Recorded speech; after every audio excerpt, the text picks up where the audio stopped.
नमस्कार। Uttarakhand science education research centre में आप सभी का स्वागत है। यूसर्क राज्य में प्रौद्योगिकी आधारित विज्ञान शिक्षा सुलभ करवाने हेतु कृत संकल्प है।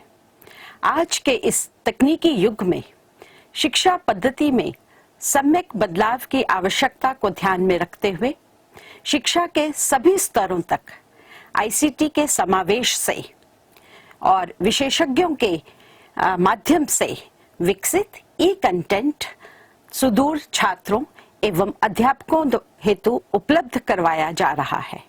हमारा विश्वास है कि ई कंटेंट एक मूल्यवान संसाधन के रूप में आपके चिंतन कौशल एवं रचनात्मकता में वृद्धि करने में सहायक होगा।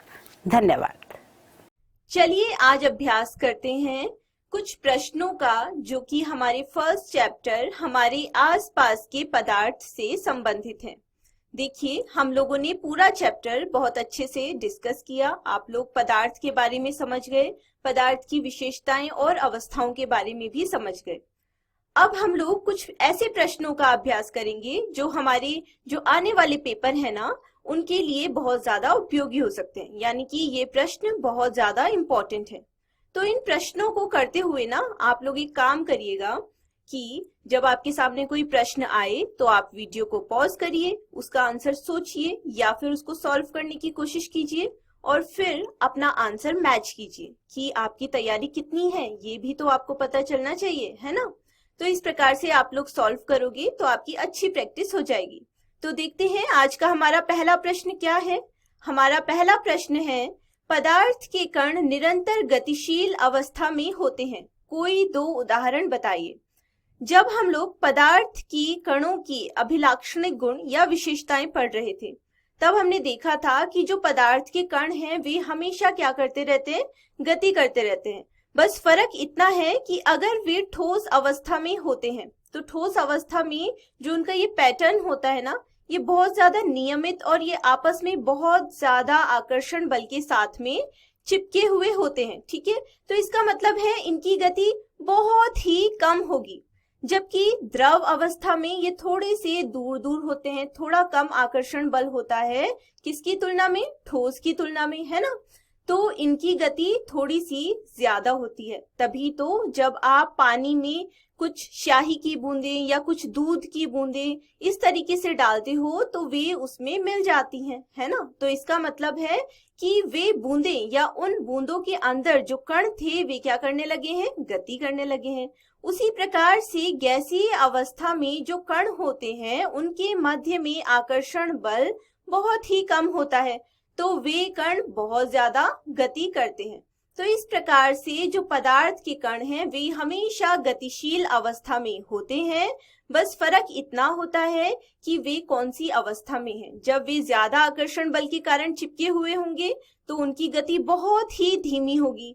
जब उन्हें उनकी अवस्था परिवर्तित कर दी जाएगी या फिर वे द्रव अवस्था में होंगे तो उनकी गति थोड़ी सी ज्यादा होगी, और जब वे गैसीय अवस्था में आ जाएंगे तो उनके मध्य की गति क्या हो जाएगी, बहुत ज्यादा हो जाएगी। तो इसके उदाहरण में आप लोग लिख सकते हो कि जो अगरबत्ती होती है ना, जब आप अगरबत्ती को जलाते हो एक कमरे के कोने में, है ना, तो उसकी सुगंध कमरे में फैल जाती है। इसका क्या मतलब है कि जो कण है ना, वे क्या कर रहे हैं, गति कर रहे हैं और कमरे में चारों तरफ फैल चुके हैं। ठीक है, उसी प्रकार से हम लोगों ने ये भी कई बार डिस्कस किया था कि गर्म खाने की गंध दूर दूर तक पहुंच जाती है। जैसे कि हमने बात की कि जब ऊष्मा दी जाती है किसी भी पदार्थ को तो उसके कणों की जो गतिज ऊर्जा होती है, काइनेटिक एनर्जी होती है, वह बढ़ जाती है। ठीक है, और इसीलिए गर्म खाने की गंध दूर दूर तक पहुंच जाती है। तो यहाँ पर तो आपको कण के निरंतर गतिशील अवस्था में होने के दो उदाहरण देने थे और आपने ये दो उदाहरण दे दिए। समझ गए आप लोग इतना। अब देखते हैं अपना अगला प्रश्न। अगला प्रश्न है, पदार्थ की ठोस अवस्था की कोई चार विशेषताएं बताइए। पदार्थ की ठोस अवस्था क्या होती है, जिसमें कणों के मध्य में आकर्षण बल बहुत ज्यादा होता है। ये बहुत ही तीव्रता के साथ में आपस में चिपके हुए होते हैं, है ना। जैसे कि इसमें उदाहरण क्या क्या होते हैं, मेज हो गया है ना, या फिर कुर्सी हो गई है ना, या फिर पेन, पेंसिल इत्यादि हो गई, जिनके पास में एक निश्चित आकार एवं निश्चित आयतन होता है। तो पदार्थ की ठोस अवस्था की आप 4 विशेषताएं लिख सकते हैं कि पदार्थ की ठोस अवस्था में पदार्थ का आकार निश्चित होता है एवं इनके द्वारा घेरा गया स्थान अर्थात इनका जो आयतन है वह स्थिर होता है। ठीक है, जबकि इनमें नगण्य संपीड्यता पाई जाती है। संपीड्यता क्या होती है कि दाब लगाकर आप इनके आयतन या विस्तार में परिवर्तन नहीं कर सकते हो। ठीक है, साथ ही साथ ये दृढ़ होते हैं और कठोर होते हैं, है ना। जब इन पर आप बल लगाओगे तो ये क्या करेंगे, ये टूट सकते हैं एक टाइम आने पर, लेकिन अपने आकार में परिवर्तन नहीं करते हैं। ठीक है, अगला प्रश्न है, गैसों को जिस भी पात्र में बंद किया जाता है वे उस पात्र में पूरी तरह से फैल जाती हैं, ऐसा क्यों? देखिए, अगर हम एक ये वाला पात्र लेते हैं, ठीक है, मान लिया ये ढक्कन बंद वाला एक पात्र है, ठीक है, और इसके अंदर हमने कोई गैस भर दी है, हमने इसके अंदर नाइट्रोजन गैस भर दी मान लिया। ठीक है, इसके कारण इस पात्र में जितना भी स्थान पाएंगे ना, इसको बंद करने के बाद चारों तरफ फैल जाएंगे इस प्रकार से। ठीक है, आप इससे भी बड़ा कोई पात्र ले लोगे और यही सेम मात्रा वाली गैस उस पात्र में डालोगे तो उसमें भी ये कण चारों तरफ फैल जाएंगे। ऐसा क्यों हो रहा है, ये कण चारों तरफ किसी पात्र में क्यों फैल जा रहे हैं? क्योंकि हम लोगों ने क्या देखा था कि जो गैसें होती हैं उनमें कणों की गतिज ऊर्जा क्या होती है, अत्यधिक होती है। तो इन कणों को जितना भी स्थान मिलेगा वे उसमें क्या करने लग जाएंगे, फैल जाएंगे। ठीक है, तो इस प्रश्न के आंसर में आप क्या लिख सकते हो, आप लिख सकते हो कि गैसों के कणों के मध्य कम आकर्षण बल के कारण ये किसी भी स्थान में दूर दूर तक गति करने लगते हैं। तो इनको जितना भी स्थान मिलेगा ये उस स्थान में पूरी तरह से फैल जाएंगे। इसीलिए कहा जाता है कि जो गैसों का आकार एवं आयतन है वह अनिश्चित होता है। ठीक है, अब हम अपना अगला प्रश्न देखते हैं। देखिए, अगला प्रश्न है, शुष्क बर्फ किसे कहा जाता है और क्यों? आप लोगों को याद है हम लोगों ने चैप्टर में डिस्कस किया था कि शुष्क बर्फ बोला जाता है ठोस कार्बन डाइऑक्साइड को, क्योंकि ये क्या करती है कि एक एटमॉस्फेरिक वायुमंडलीय दाब पर सीधे ठोस अवस्था से गैसीय अवस्था में परिवर्तित हो जाती है, जबकि ठोस को पहले किस में परिवर्तित होना होता है, ठोस पहले परिवर्तित होता है द्रव अवस्था में, लेकिन यहाँ क्या हो रहा है, ये सीधे ठोस से गैसीय अवस्था में परिवर्तित हो जा रही है। तो आप लिख सकते हैं कि ठोस कार्बन डाइऑक्साइड को शुष्क बर्फ कहा जाता है, क्योंकि एक एटमॉस्फेरिक वायुमंडलीय दाब पर ठोस CO2 या फिर कार्बन डाइऑक्साइड द्रव अवस्था में आए बिना सीधे गैस में परिवर्तित हो जाती है। ठीक है, ये क्वेश्चन बहुत ज्यादा इंपॉर्टेंट है, पेपर में बार बार पूछा जाता है, तो इसको तो अच्छे से आप लोग समझ लीजिए। ठीक है, और याद रखना है कि ये पेपर में पूछा जा सकता है, तो इसको बार बार रिवाइज करते रहना है। ठीक है, अब अगला प्रश्न देखते हैं। निम्नलिखित को परिभाषित कीजिए। क्वथनांक, संगलन की गुप्त ऊष्मा और ग है वाष्पीकरण। तो एक एक करके हम इनकी परिभाषाएं नोट करेंगे। तो सबसे पहले हम लोग परिभाषित करते हैं क्वथनांक को। देखिए, वायुमंडलीय दाब पर वह तापमान जिस पर कोई द्रव उबलने लगता है वह प्रक्रिया है ना, या वह न्यूनतम तापमान क्या कहलाता है, क्वथनांक कहलाता है।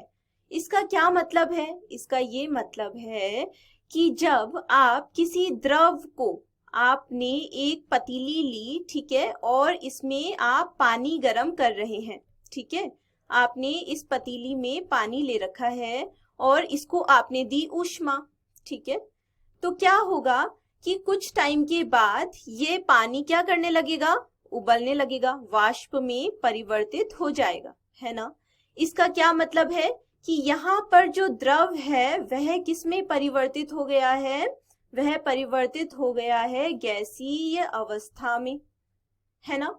तो जिस न्यूनतम तापमान पे जो ये द्रव था यह परिवर्तित हो गया है गैसीय अवस्था में, उसी न्यूनतम तापमान को हम बोलते हैं क्वथनांक, ठीक है। जैसे कि आप इसमें लिखकर भी आ सकते हो, उदाहरण में आप लिख सकते हो कि जल का क्वथनांक होता है 373 केल्विन। 373 केल्विन का क्या मतलब होता है, 100 डिग्री सेल्सियस। ऐसा क्यों, क्योंकि क्या होता है 0 डिग्री सेल्सियस इक्वल टू होता है किसके, 273 केल्विन के, ठीक है। तो 100 डिग्री सेल्सियस किसके इक्वल हो जाएगा, 273 प्लस 100, यानी कि 273 प्लस 100 यानी कि 373 केल्विन के, ठीक है। तो क्वथनांक समझ गए आप लोग। अब अगला क्वेश्चन देखते हैं। तो देखिए, संगलन की गुप्त ऊष्मा को परिभाषित करना है। तो वायुमंडलीय दाब पर 1 किलोग्राम ठोस को उसके गलनांक पर द्रव में बदलने के लिए जितनी ऊष्मा की जरूरत होती है उसे ही हम क्या बोलते हैं, उसे हम लोग बोलते हैं संगलन की गुप्त ऊष्मा। आप लोगों को एक बात याद है, जब हम लोग चैप्टर पढ़ रहे थे तो हम लोगों ने देखा था कि जब बर्फ को ऊष्मा दी जाती है ना, तो बर्फ का जो तापमान होता है वह 0 डिग्री सेल्सियस था। जब इसे हमने ऊष्मा दी तो ये एक टाइम के बाद पानी में परिवर्तित हो जाता है, और उस टाइम पे इस पानी का जो तापमान होता है वह भी कितना होता है, 0 डिग्री सेल्सियस ही होता है।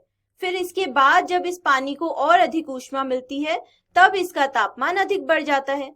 तो यहाँ पर सोचने वाली बात ये थी कि जो ये बर्फ थी इसका तापमान भी 0 डिग्री सेल्सियस है, जब ये पानी में बदल गया तो इसका तापमान भी 0 डिग्री सेल्सियस है, और 0 डिग्री सेल्सियस किसके बराबर होता है, 273 केल्विन के बराबर, ठीक है।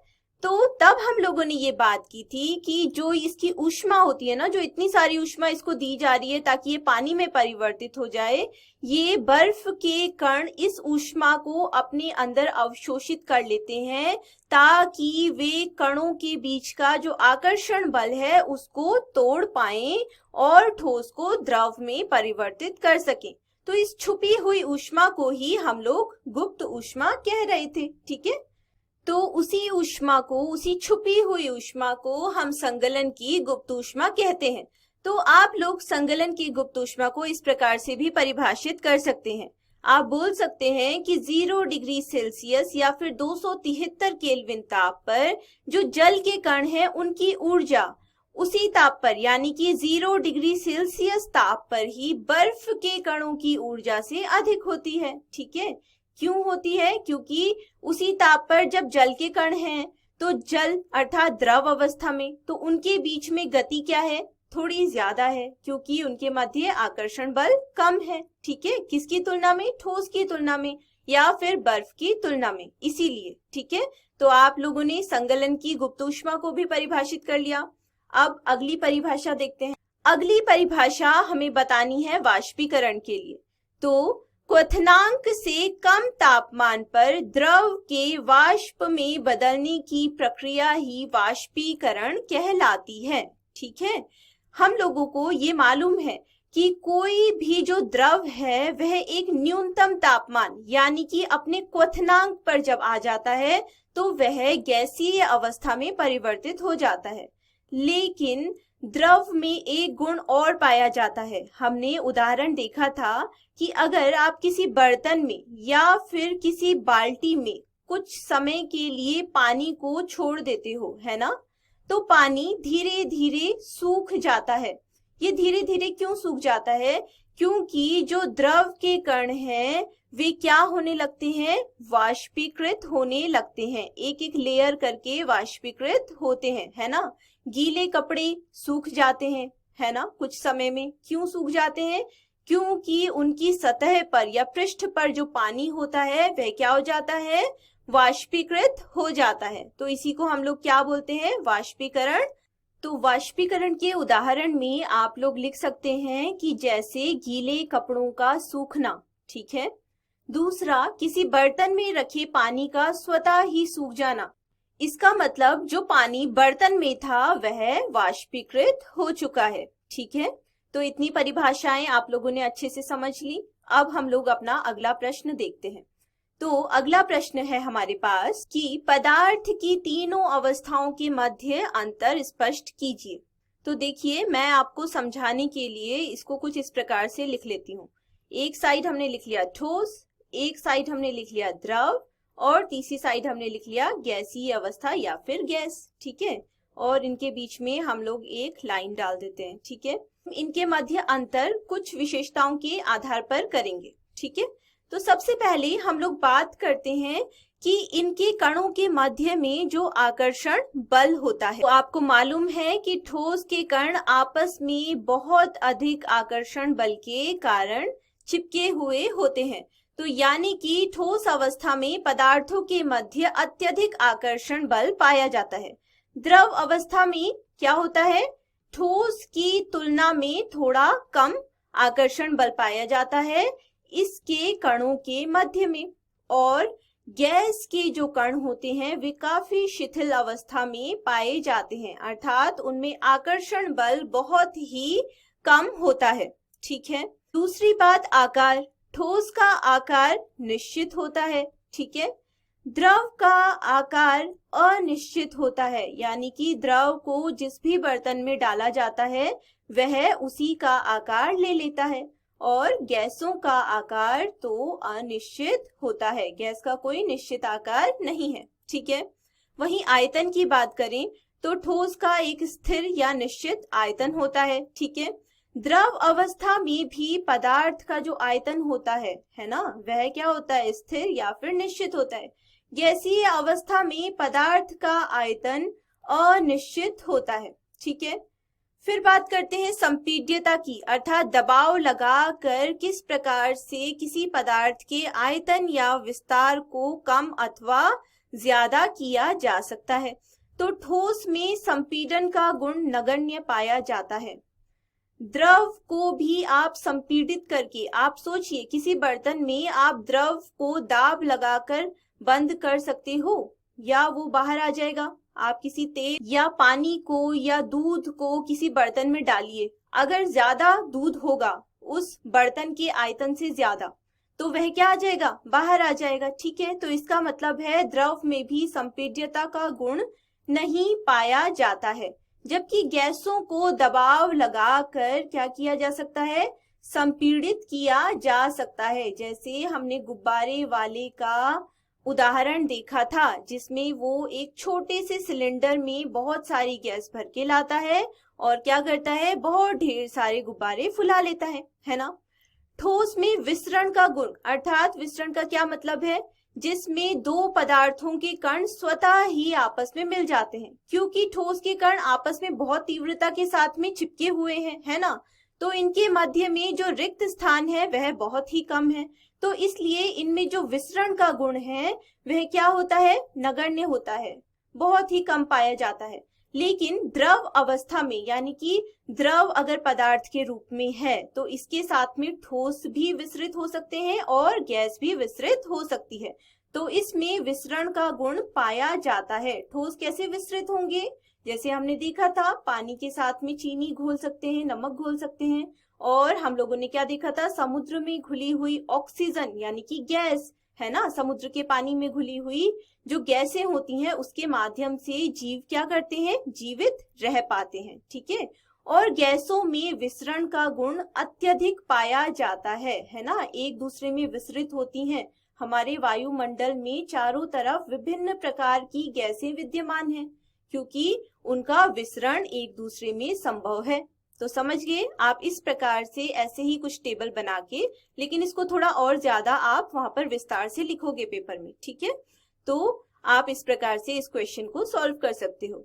इस प्रकार से हम लोगों ने अपना पहला चैप्टर अच्छे से डिस्कस कर लिया, उससे संबंधित जो प्रश्न पेपर में पूछे जा सकते हैं वह भी हमने डिस्कस कर लिए, ठीक है। तो आप इतना अच्छे से रिवाइज कर लीजिए, इन सभी प्रश्नों को अपनी कॉपी में नोट कर लीजिए और इनको रिवाइज करते रहिए।